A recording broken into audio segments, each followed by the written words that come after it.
Hello and welcome to another Planet Destiny video. Today is Friday, April the 3rd. Yeah, I'm gonna go with April the 3rd. And Zur is in town. He is right over in one of his weird spots by the speaker, and he's got a couple good things this week. I'm gonna go over them for you. Okay, starting off for Titans, he has the Glass House. 110 upgradable to 118 intellect. The maximum one for Helms is 128, so it's a little bit below what I would normally want to get for that, but overall decent stat roll. The main thing with this helm is Blessing of Light and Weapons of Light will last longer. I think it adds an extra 5 seconds total to it. It's an okay helm. Overall, though, it's kind of outclassed by the other Titan helms. Namely, if you're a defender, Helm of Saint 14 is just way stronger than this one is, mainly because you can use your bubble in a more defensive manner. However, if you're looking for a defender Titan helm that can help out your group a little bit more, then go with this one, and the roll on it is good enough that I can kind of recommend it to you. Don't Touch Me Gauntlet, 77 upgradable to 83 discipline.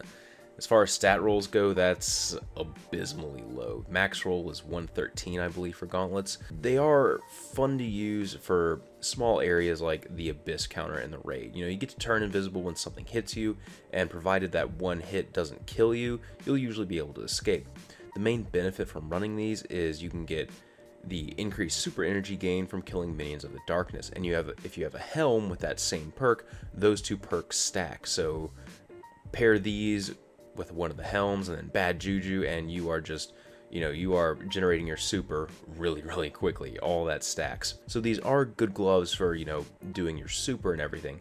However, the very low stat roll is something to consider. I'd personally wait on these, or maybe just buy them and then upgrade them way later on when we actually get a good roll for them. For Warlocks, we have Sunbreakers, 79 upgradable to 85 intellect. Once again, stat roll wise, that is very low. I'd pass on them solely because of that, and they've been sold a lot of times beforehand. However, I do like the fact that they increase the duration of your solar grenade if you like using that particular grenade. Also, the intellect that's on them. Overall, these are fantastic gloves for Warlocks. A lot of the other exotics, though, do kind of outweigh it. If you're a Sunsinger, Heart of the Praxic Fire is kind of best in slot for you. Here we have Dragon's Breath. It can hold 3 launchers in the tube, so magazine size of 3, and then the rounds fired will leave a solar flare upon detonation. No, Sunbreakers do not stack with Dragon's Breath.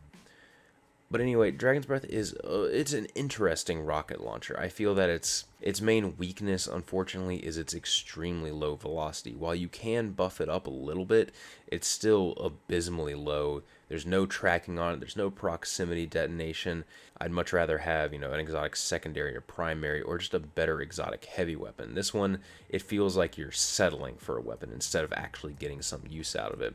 Most of the time, if you actually hit something with Dragon's Breath, it's going to kill it, and the solar flare won't really finish anything off. It'll just deal a little bit more damage to it if it happens to be a mob of large health.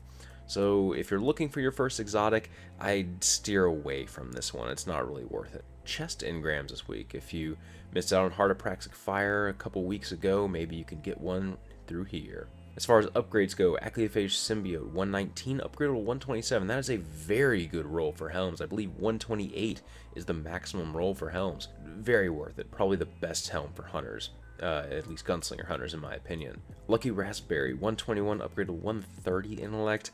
And it's missing out on about 40 intellect there. It's a pretty low stat roll as far as those concerned. If you're looking for an upgrade, I'd wait. Moving on to Crest of the Alpha Lupi, 148, upgradable to 159 intellect. That's not as high as it was in the week past, or was that a different chest piece? I can't remember. It's 4 a.m.